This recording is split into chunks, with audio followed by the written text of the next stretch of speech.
E atenção, você que tem veículo com menos de 20 anos de fabricação. No estado de São Paulo, o calendário do IPVA passa a valer a partir deste dia 9. E o DPVAT, o seguro obrigatório, que quase foi abolido e depois diminuído, vai continuar como no ano passado. Confira.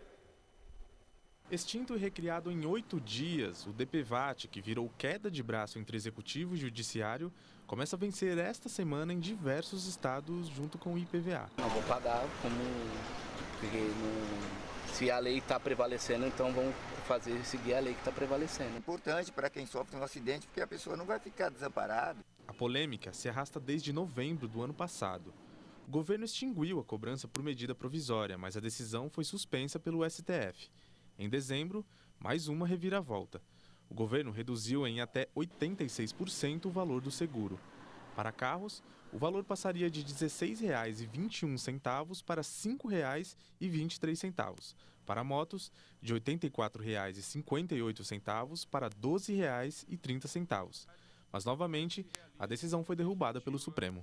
Criado há quase 50 anos, o DPVAT serve para indenizar vítimas de acidente de trânsito.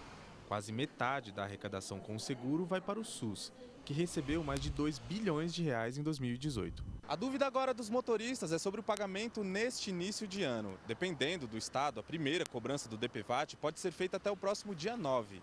E com a disputa entre executivo e judiciário sobre o tema, há quem considere nem pagar a taxa.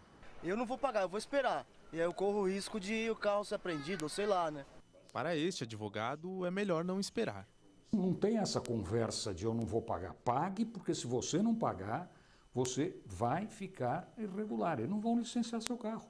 O presidente Jair Bolsonaro já afirmou que a Advocacia Geral da União vai recorrer da decisão. No Judiciário, o tema só deverá ser debatido em fevereiro, quando acaba o recesso dos ministros do Supremo. Quando a AGU recorrer, o recurso dela é um recurso quase que nulo. É um recurso pro forma, um recurso para inglês ver, porque a obrigação do pagamento já terá acontecido. E o que você vai fazer? Você vai mandar devolver o dinheiro? IPVA estará 3,5% mais barato em relação ao ano passado e, é claro, de acordo o dia de pagamento, de acordo com o final da placa. Placa final 1, neste dia 9, primeira parcela para quem optar pelo parcelamento ou cota única com desconto. Final 2, dia 10, final 3, dia 13, final 4, dia 14, final 5, dia 15, final meia dúzia, dia 16, final 7, dia 17, final 8, dia 20, final 9, dia 21, final 0, dia 22 e assim sucessivamente. Carlos Alberto Gonçalves, advogado e especialista em trânsito, é o nosso convidado. Doutor Carlos, boa noite. Boa noite, Zé Henrique. Boa noite, senhoras e senhores telespectadores. Bem, IPVA e o DPVAT, toda essa confusão. Seu comentário. Zé, realmente a questão do DPVAT tem motivo de muita inquietude por parte dos motoristas, que gera uma insegurança jurídica, na medida em que o Executivo, o Governo Federal, quer extinguir o tributo, motivado por uma questão mais política, e o Judiciário, corretamente, posicionou-se pela continuidade da cobrança. O Judiciário, de uma forma acertada, viu a função social do DPVAT, no sentido de prevenir, dar uma segurança às vítimas desse acidente de veículos, que é um tributo para indenizar a vítima de acidente de trânsito de vias terrestres. E também ele tem uma função primordial de ser uma fonte de custeio do Sistema Único de Saúde. O governo, por exemplo, extinguiu o DPVAT, mas não apontou como ele vai suprir os recursos que eram oriundos para o SUS, Então, esse caráter social do DPVAT foi reconhecido, ele foi manutenido pelo STF de forma correta no nosso entendimento. Com relação ao DPVAT, o senhor acredita que poderemos ter alguma mudança jurídica ainda antes desta quinta-feira, quando começa o calendário do IPVA, já que o governo vai tentar recorrer com a Advocacia Geral da União. E uma pergunta muito comum: o DPVAT, que é o seguro obrigatório, ele tem que ser pago junto com o IPVA? O senhor explica. Vou explicar de trás para frente essa pergunta muito oportuna e muito inteligente do pagamento do DPVAT. Como o não pagamento do DPVAT não implica em multa de trânsito, porque a falta de licenciamento, que traduz numa infração de trânsito, há um hábito da população, por vezes, de deixá-lo para recolher com o licenciamento, de acordo com o calendário, né? Ou seja, a partir de abril. No nosso entendimento, isso é um erro. O DPVAT, ele tem que ser recolhido junto com o IPVA, porque ele obedece o calendário civil, de janeiro a dezembro, e não o calendário de licenciamento, por exemplo, final 1 de abril de um ano ao ano seguinte, assim sucessivamente. E, desta forma, o proprietário do veículo que não recolher o DPVAT em janeiro junto com o IPVA, e ele vir a sofrer um acidente, ele ser vitimado no acidente, a seguradora líder que administra, em casos como este, ela se recusa ao pagamento a cobertura para esse proprietário.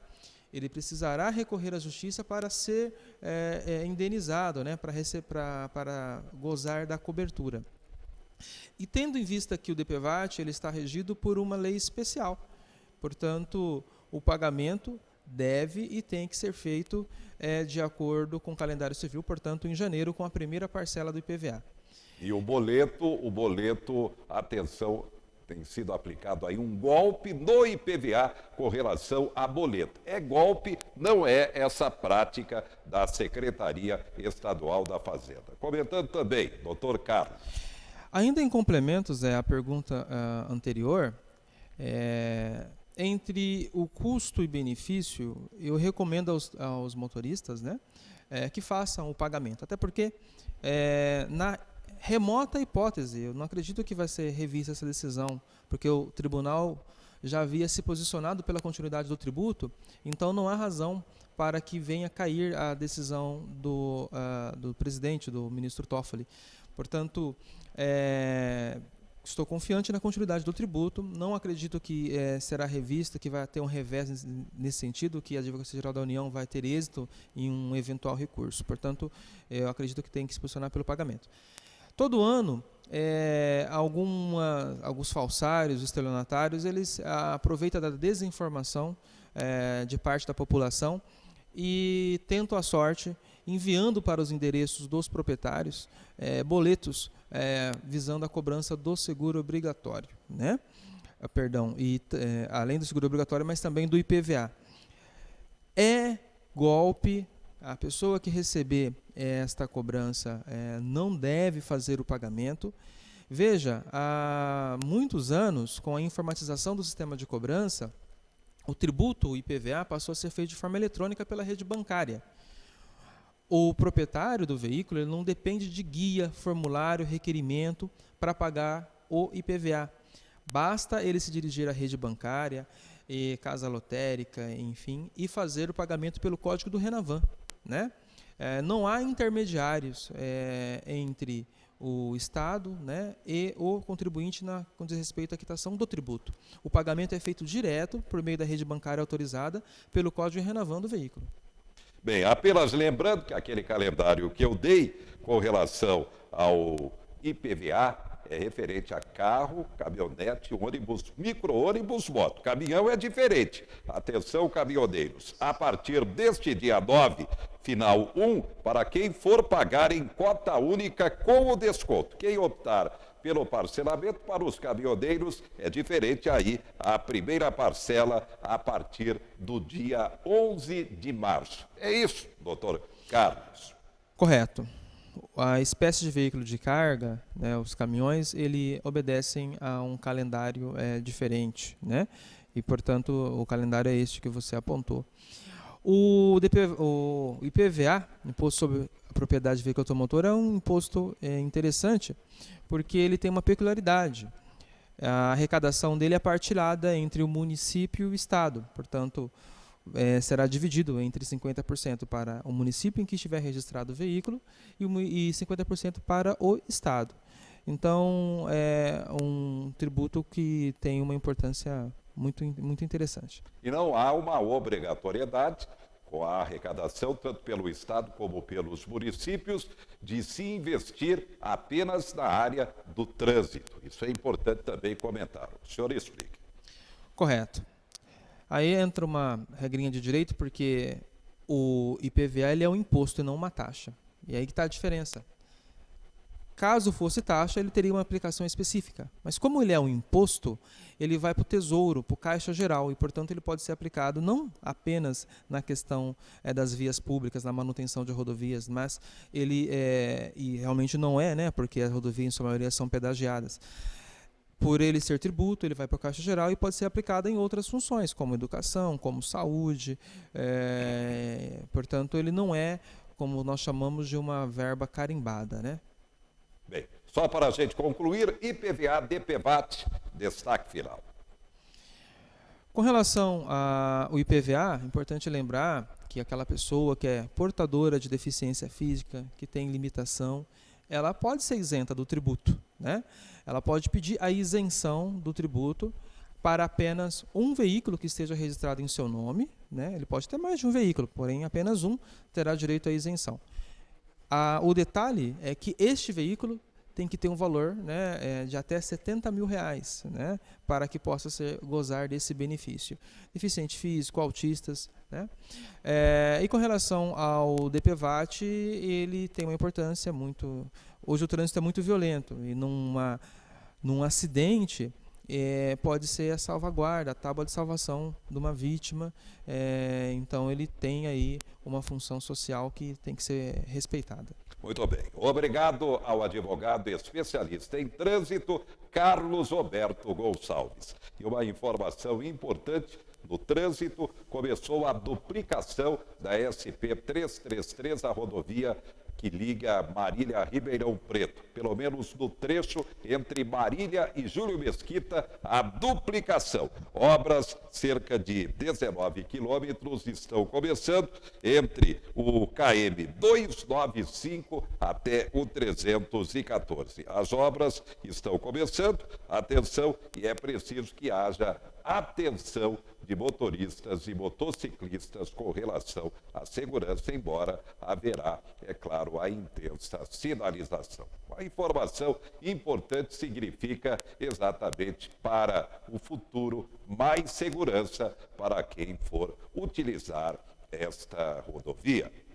Bem, a carne bovina se transformou na grande vilã do custo de vida. Tanto é que no Natal virou até artigo de presente. Pode, presente de Natal, carne bovina, de tanto que subiu com o aumento da exportação para a China e pesou mesmo no custo. A inflação do mês de dezembro chegou a quase 1% por causa da carne, apenas em dezembro, o que aumentou para 4,40% o índice da FIPE, da inflação, em todo o ano de 2019.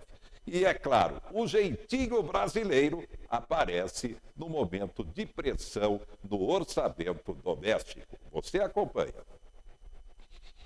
Vitrine cheia. Os preços têm afastado os consumidores. Aumentou demais, né? Tá caro, tá caro. Tá o olho da cara. Não tá dando para comer mais carne, fazer churrasco. É uma vez por semana que eu compro carne agora. O aumento dos preços tem nome: China. O gigante asiático perdeu 1/3 de seu rebanho e tem comprado carne de vários países produtores, inclusive do Brasil. É uma questão de oferta e demanda. Com o aumento das exportações, fica menos carne no mercado interno, o que, consequentemente, eleva os preços ao consumidor brasileiro.